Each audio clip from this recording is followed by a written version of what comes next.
Os aspersores giram e jorram água sem parar em todos os canteiros da horta. Toda essa produção só é possível graças ao uso da irrigação. A agricultura irrigada é uma técnica muito antiga. O primeiro registro vem da China no século I depois de Cristo.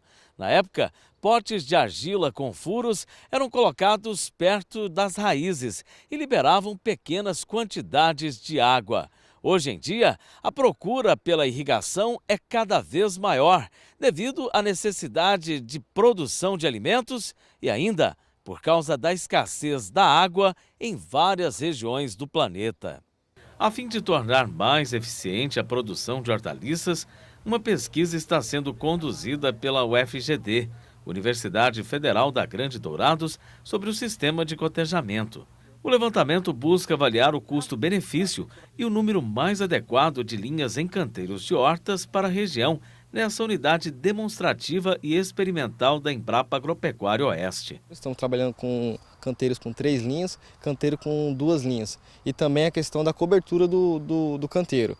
Temos 2 canteiros testemunhas, que não tem nenhum tipo de cobertura.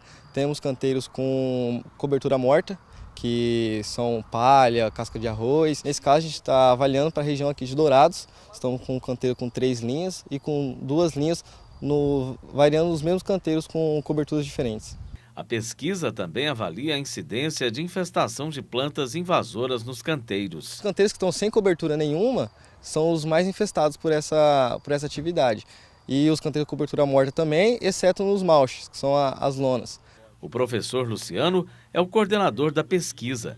Ele explica que há outro fator que precisa ser levado em conta pelos produtores na hora de decidir a quantidade de água que será disponibilizada pela irrigação. A gente tem que entender que a boca da planta é a raiz. A planta absorve água e nutrientes pela raiz. Então, a forma como eu vou mandar essa água chegar até a raiz influencia muito na quantidade que eu vou demandar de água para que essa planta supra as suas necessidades diárias ou até mesmo momentâneas. O professor explica ainda que uma grande quantidade de água não irriga a planta.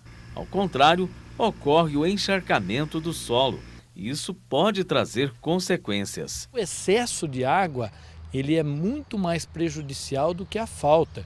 Que o excesso contribui para o aparecimento de doenças fúngicas, bacterianas, contribui para a lixiviação de nutrientes que saiu do seu bolso, ou seja, os adubos que você forneceu, seja ele pela fertirrigação ou pela adubação convencional, estão sendo lixiviados ou carreados pela água em excesso e sendo levado embora e não sendo aproveitado por essas plantas. Ele afirma que existem muitos erros relacionados a vários sistemas de irrigação. Muita gente acha que pratica irrigação, mas não é irrigação, eles estão fazendo molhação. Existem diversas maneiras de como eu colocar água para a planta. Após acompanhar vários casos relacionados com a irrigação, o professor é taxativo.